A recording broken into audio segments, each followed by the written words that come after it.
Marcus Blackwood stood at the altar in his $50,000 Tom Ford tuxedo, watching 300 guests turn their heads toward the cathedral doors that should have opened to reveal his bride. Instead, silence. His phone buzzed with a text that would destroy everything he thought he knew about love. I can't marry someone who doesn't even know my middle name. The prenup you had your lawyers send shows exactly what I'm worth to you. Goodbye, Marcus. 6 months later, Marcus wandered through his 15,000-square-foot mansion like a ghost haunting his own life.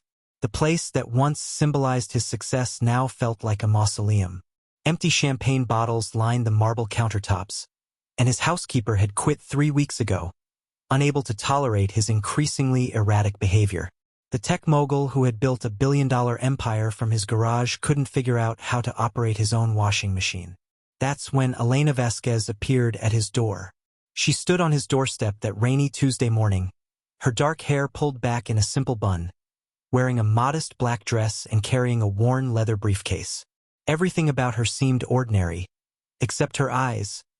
They held a depth that made Marcus feel like she could see straight through the walls he'd spent years building. Mr. Blackwood?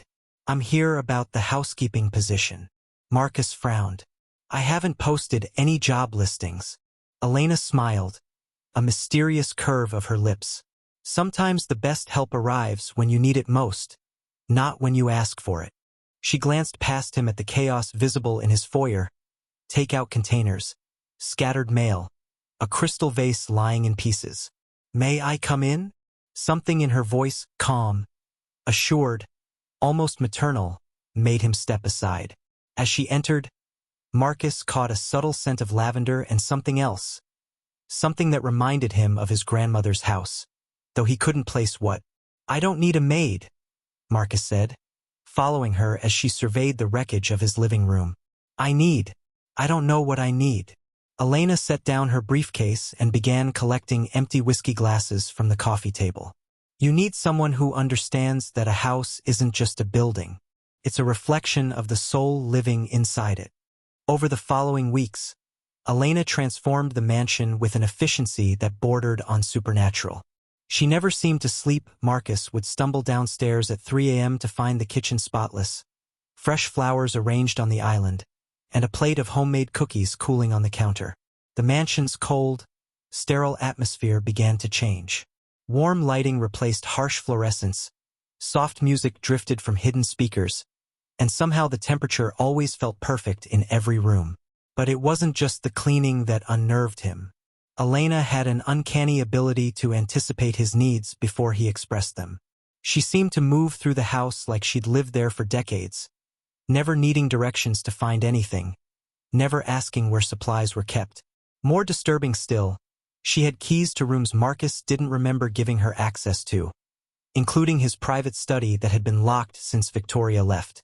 The morning he woke up craving his mother's blueberry pancakes, a recipe he'd forgotten existed. He found them waiting for him, perfectly golden and still warm. When he mentioned missing his childhood dog during a phone call he thought she couldn't hear, he discovered a framed photo of a golden retriever on his nightstand the next day. It wasn't his dog, but it looked exactly like Max had. Marcus began testing her. He would think about specific things, his father's favorite scotch, the jazz album his ex-girlfriend used to play, the particular way his grandmother folded napkins, and without fail, these items or arrangements would appear throughout the house. It was as if Elena could read his mind, or worse, his memories. The most unsettling incident happened on a Thursday evening. Marcus had been thinking about his college roommate Danny, who died in a climbing accident 10 years ago. He'd been remembering their tradition of Thursday night pizza and terrible horror movies. When he came home that night, he found the living room set up exactly as it had been in their dorm, 2 oversized bean bags, a large pepperoni pizza from the exact chain they used to order from, and the thing queued up on the massive flat screen. How did you know? Marcus asked one evening, finding Elena arranging books in his study. She'd organized them not alphabetically, but by emotional significance: his father's business journals, his mother's poetry collections, the philosophy texts that had shaped his worldview in college. But what made his skin crawl was seeing books that shouldn't have been there: Danny's climbing guides, his grandmother's cookbook, a leather-bound journal he'd thrown away years ago after Victoria said it made him look sentimental and weak. No what? Elena didn't look up from her work, but Marcus noticed her hands trembling slightly. About the pancakes, the photo, Danny's movie night, these books that I got rid of years ago. He gestured helplessly at the shelves. It's like you've been watching me my whole life. It's like you know me better than I know myself. Elena finally met his eyes, and for the first time he saw something that looked almost like fear. I pay attention, Mr. Blackwood. Most people move through their lives without really seeing what's around them. But you've been sleepwalking for so long, you've forgotten what it feels like to be awake. That's not an answer. It's the only answer I can give you right now. That night, Marcus found himself actually sleeping through the night for the first time since Victoria left. He woke refreshed, energized, and for the first time in months, excited about something, figuring out who Elena Vasquez really was. He hired a private investigator. The results came back 3 days later, and Marcus's blood ran cold. According to the report, Elena Vasquez had died in a car accident 15 years ago in Guatemala. But there was more. The investigator had found newspaper clippings, hospital records, even a death certificate.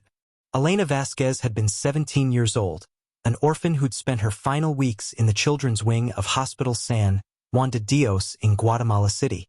The photograph attached to the file made Marcus's hands shake.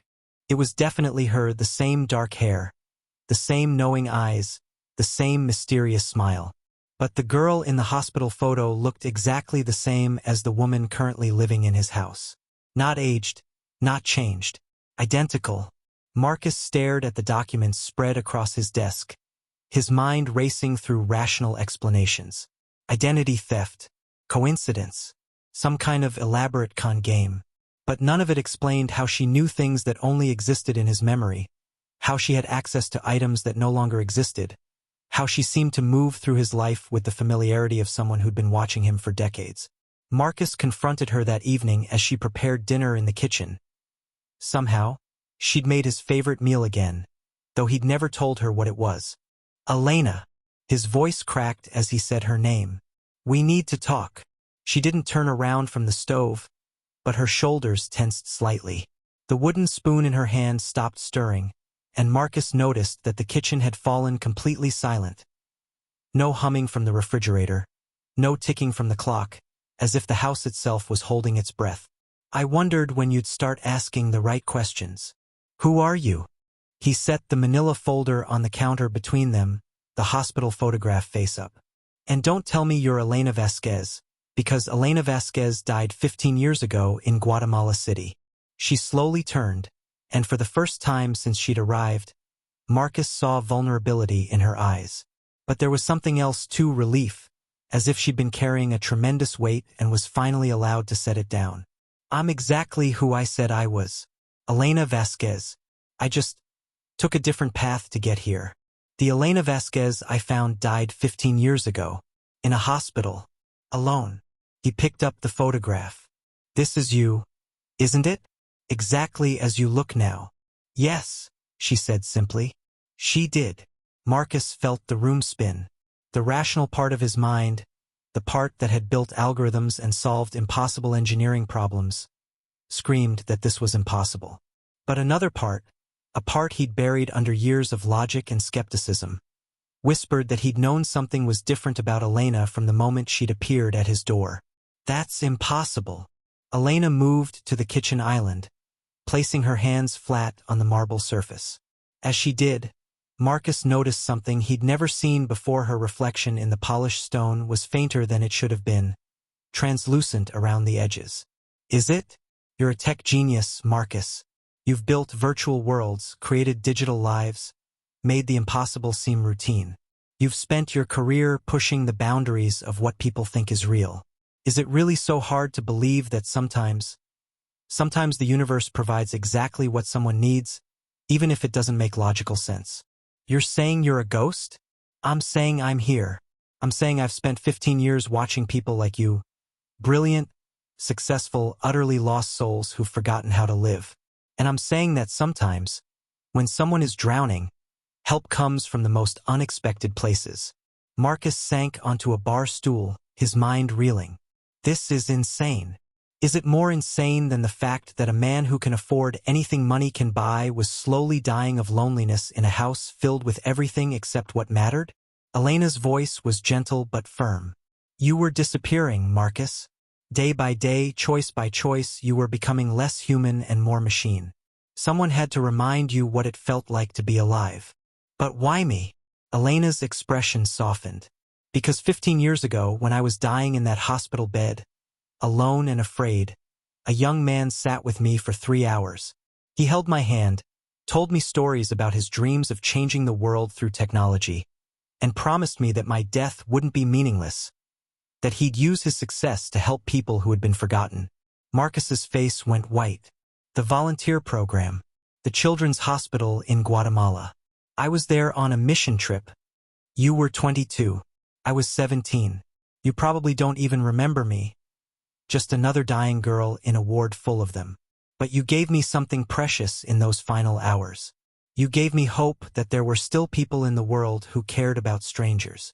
The memory came flooding back, a beautiful teenager with dark hair and knowing eyes, who'd squeezed his hand and made him promise to never lose his humanity, no matter how successful he became. He remembered now. She'd been so thin, so fragile, but her grip had been surprisingly strong.